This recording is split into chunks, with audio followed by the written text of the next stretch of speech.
What's good, everybody? It's your boy ShawnFromNVY back with another video. I'm a little late making this video. I wanted to wait around until all the moves were made around the Indiana Fever before I did this video. And now that they kind of got some pieces in place, that we can kind of see what they're doing with this off season. So I'm pretty sure if you guys are fans of Caitlin Clark, if you guys are fans of the Indiana Fever, you know that they have hired a new COO and GM, which is Amber Cox. Before we get into this video, I do want to thank everyone who subscribed to this channel. We're sitting right now at 1,451 subscribers. You guys are doing it. I really appreciate it. I'm hoping by the end of this week I can finally hit 1,500 subscribers for YouTube. Also, a big shout out to the people who have joined the membership for this channel. Someone asked me, why does my membership only cost 99 cents? I don't want to break nobody's pockets. If you guys want to pay more, donate more, you're welcome to do it. It's not required, it's not mandatory, but if you guys feel that you enjoy this content the way you do, if you want to do a super thanks, if you want to join the membership, all of it is appreciated. It's not mandatory, it's not required, but I appreciate all the love. So to those who have done that, I appreciate you guys. So continue to do what you guys are doing. Continue to like, continue to share, continue to comment down below. Continue to keep it respectful. Keep it respectful. I do monitor my comments, and I will tell you if the comments are kind of getting wild, I'm a type of person I will delete a comment because I don't want any drama on my page. I want us all to have conversation. I want us all to have dialogue, but I want us all to be respectful to one another. We all come from different walks of life. So let's just have the conversation. Let's be respectful, and let's keep it basketball. The Indiana Fever have hired Amber Cox to be the COO and GM of the Indiana Fever. I'm cool with this pick. I don't know much about her per se, but so far I've seen all positive feedback regarding this hire, which I'm cool with it. So congratulations to Amber Cox. I look forward to seeing what you bring to the table. I'm hoping it's more than what we had before. I'm hoping it pushes us forward, but we'll see. I don't mind if you guys correct me if I'm wrong, but if I'm mistaken, I do believe they moved Lynn Dunn from GM to special advisor. So she's still in the building, but she's just not in the GM role, which I'm totally cool with. I don't know what the details are with that for her, but I'm not too pressed about that. I actually have a clip of Lynn Dunn speaking on free agency and players being interested in playing with Caitlin Clark this upcoming season. Imagine here early on, you guys start talking to free agents. There are going to be players that want to play free agent wise with Caitlin Clark because of how she gets them the ball, everything else. Absolutely. We're already starting to hear some initial conversations with some free agents letting us know, that their player might be available for a trade or that they might be available in the free agency and that they would love to play with Clark. Now, I'm kind of curious as to who these players are that will want to play with Caitlin Clark, whether they're free agents or whether they will be through a trade. I'm a Google person. So I happened to Google the WNBA top defensive free agent players. So I got a list of some players that may be a good fit for the Indiana Fever. So here we got Satou Sabally, Kelsey Plum, Natasha Howard, Anike Ogwumike, and Gabby Wilson. They're the top 5 defensive players that are free agents this year. Out of this top 5, how would we rate this top 5? Now, me personally, Sabally is going to be number 1. She will be number 1 on my target list. I'm pretty sure she would want to play in Indiana with Caitlin Clark. I already got that vibe from her through recent interviews she's had. She seems to be a good fit for that. She has a 3-point shot. You know what I'm saying? She has defense. I would personally target her first. I'm not too hyped on Gabby Williams. I know the hype around her during the Olympics. Anike is probably another one that I would look at to target for free agency. She plays defense. She's great at rebounding. She has a shot. She and the Storm, they did pretty good this year. She's a former MVP. We need veteran leadership on the team. These are my top 2 that I would pick off this list. They do have other players who will be free agents in 2025, which includes DeWanna Bonner, Tina Charles, Brittany Griner, Brianna Jones, Brianna Stewart, Kelsey Mitchell. We're going to re-sign Kelsey Mitchell. I'm speaking that into existence. Alyssa Thomas, I'm good. I'm good on that. Me personally, at the bottom of this list, Breanna Stewart and Kelsey Mitchell. I can't count Kelsey Mitchell because I feel like we are going to sign her. But Breanna Stewart, Satou Sabally and Breanna Stewart definitely would be my top 2 picks. Stewie will be my top pick. But I don't see the New York Liberty letting her go. If the New York Liberty were to let Breanna Stewart go, after re-signing Kelsey Mitchell, the Indiana Fever need to give whatever they need to give for Stewie. Now, I don't know how many more years Stewie got in her. So if you want to go far as age-wise, Sabally would be the one. I personally think Stewie, Sabally, and Ike. They will be my 3 picks out of this whole entire list. It will be Satou Sabally, it will be Ike Gumake, and it will be Breanna Stewart. Now, the devil's advocate part of me, I don't know if you guys will like what I'm about to tell you. The drama part of me, the part that wants to just crush all narratives, all right? It would be so funny to see if the Indiana Fever would go sign a couple of those players that had issues with Caitlin Clark. Now, this may be an unpopular opinion, but you guys know I'm known for my unpopular opinion. I don't know if Diana Taurasi is going to play another season, but if she does and she has one more season left for her, I would love to see her play with Caitlin Clark. I would love to see that narrative switch, you know what I'm saying? Because I know she started this whole thing, right? She started this whole thing. It would be nice to kind of like, that would kill the narrative for real. To me, that would be the ultimate show of, you know what? If you can't beat them, join them. And it's okay to join them sometimes. I'm not going to lie to you. I would like to see Diana Taurasi play with Caitlin Clark. That's just me. I decided to play this clip here because we have Lynn Dunn talking about what the Indiana Fever are going to prioritize this offseason. And it's quite interesting, so I will play this. I think you guys know that Kelly Crosskoff has come back. I don't say she's come back. She's come across the street over to the Fever to help us move forward with this franchise at this unbelievable moment. And so Kelly will now be in charge of the business side and the basketball side, and she will be making the decisions, and she will be negotiating with Kelsey and her agents. And I can assure you we'll do everything we can to keep her. Your biggest offseason priority is what? Kelsey Mitchell. Period. It's an easy answer. And I tell you what else, guys. Looking at the 4 teams that are in the finals right now, we need a couple of more players. We need to look. We don't have as much talent as New York and Connecticut and Minnesota. They're a couple of years ahead of us. So we've got to go into free agency and look for a talented veteran that can take us to the next level. Skill set wise, what's on your mind when you go there, Lynn? Well, we want people that can fit into our system. We're going to run. If you're going to play with Caitlin Clark, we're going to play up-tempo, fast basketball.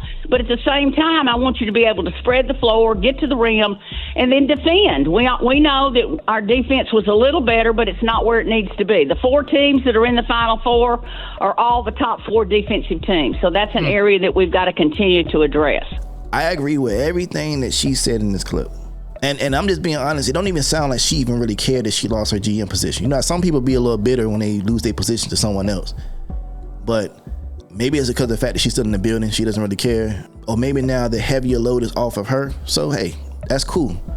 But to say that your priority is to re-sign Kelsey Mitchell, I'm for that. That's a check plus right there.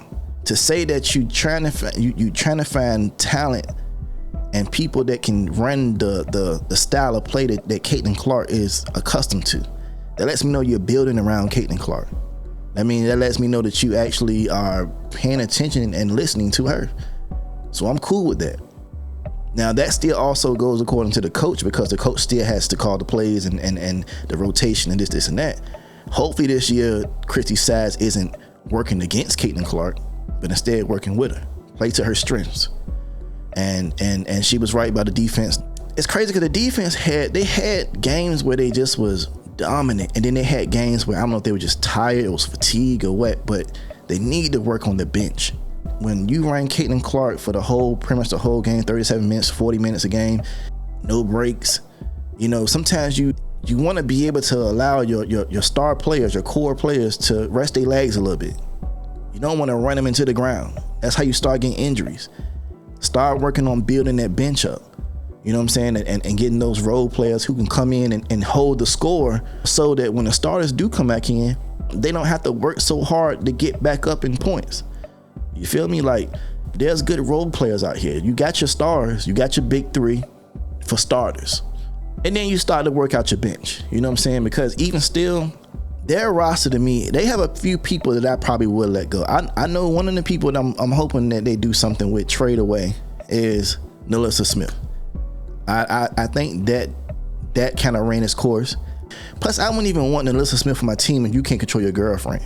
You can't be on a team with a person and your significant other, your partner, is basically assaulting your teammate. And then you're put in a situation where you still gotta be a teammate to Caitlin Clark. But look how that looked. Like, the fact that those things kept happening with Dejanay Carrington and Caitlin Clark lets me know that Nalissa Smith has never checked her girl on that. Has never said anything like, yo, you really messing this up for me right now. You can't be on a team where your star is the face of the league, Caitlin Clark, and your girlfriend is pretty much assaulting her on the court because she's jealous of her. Doesn't sound right to me. It's messed up. But when I look at this list and I look at the roster they have, Nalissa Smith is probably the first to go for me. There's a few names up here that I forgot they were even on the team. Grace Berger, Victoria Saxton, Christy Wallace. I forgot they were even on the team. Now, I don't know if they're worth trading because I'm pretty sure they're still under contract. They probably, I don't know how that's going to work with those, but I'm keeping my core. I'm keeping Clark. I'm keeping Boston. I'm keeping Lexi. I'm keeping Kelsey Mitchell. I'm keeping Erica Wheeler, even though a lot of people don't like Erica Wheeler, but Erica Wheeler is one of those players you need her in the locker room. And what I've learned about sports is sometimes a player may not be the best thing on the court, but that player holds that team together. And what she's done for Caitlin Clark this first season, you need that. Because when you got so many people coming at her, and I'm pretty sure Caitlin wanted to go off many a times, it's noted that Erica Wheeler is the one who keeps her calm. Aaliyah Boston, they work as a team to find ways to hone her back in. I wouldn't get rid of her. Timmy, Dantes, I like them as players, but if we could trade or either pick up more better players, Katie Lou, they'll be the ones you would be sad to see go away, but hey, it's part of the game. I just would hope they would go somewhere where they could actually get minutes and play. I want to play this clip of Kelly Krauskopf. She talks about Caitlin Clark. She talks about her effect on the league, and she talks about the success they had this season and what they can do moving forward. I think this would be a good clip to play.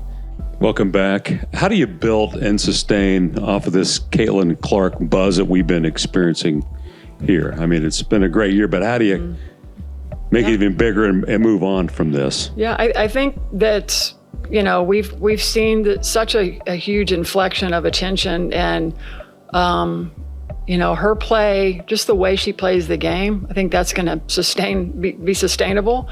There's clearly there's something about the way she plays the game, her passing, her shooting, that people really identify with. And our backcourt, I think, is probably going to be one of the best in the league between her and Kelsey. It's a dynamic duo right there. But I think we're going to work at it. We understand. I've been through this, not to this level, but we've had points where, incremental points where we've had, the tide lift a little bit and then go back down. So, we're going to work at making sure that we capture all the opportunities to make sure these fans are important to us, that we want to sustain the growth and the interest level in the franchise. I mean, this is about the Indiana Fever.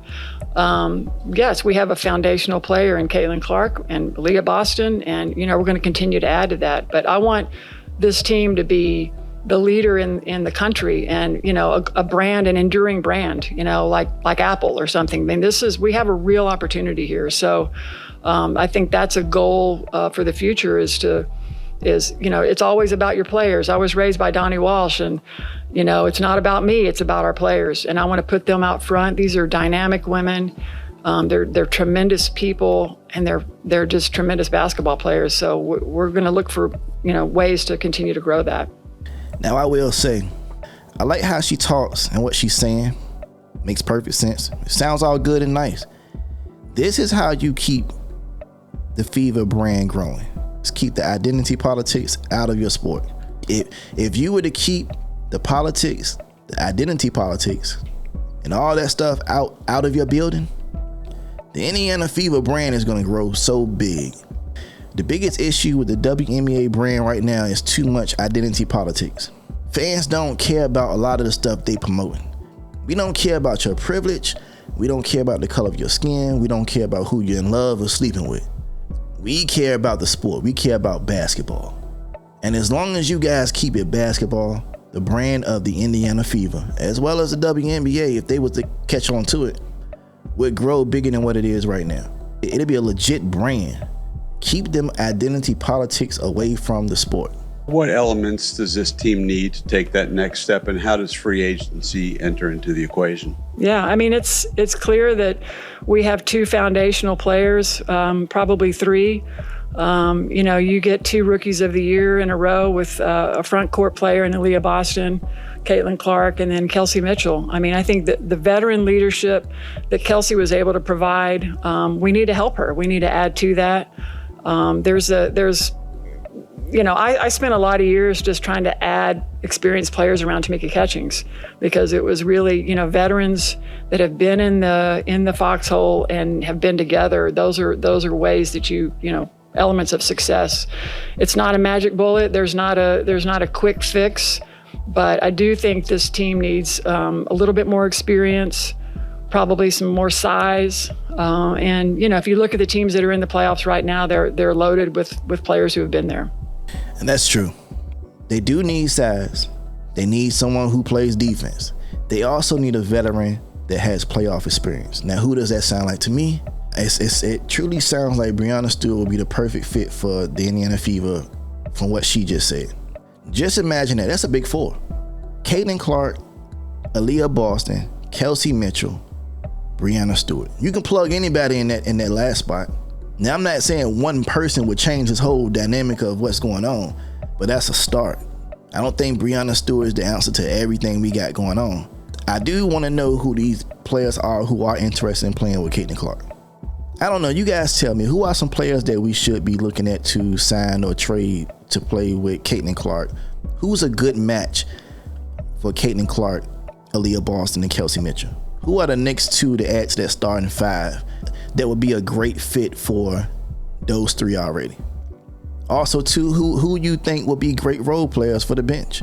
Because you got to build your bench up. Someone posted on X, and I should have saved it, that it would be funny if the Indiana Fever signed Kennedy Carter, Dejanay Carrington, pretty much all of Caitlin Clark's ops, and put them on the bench.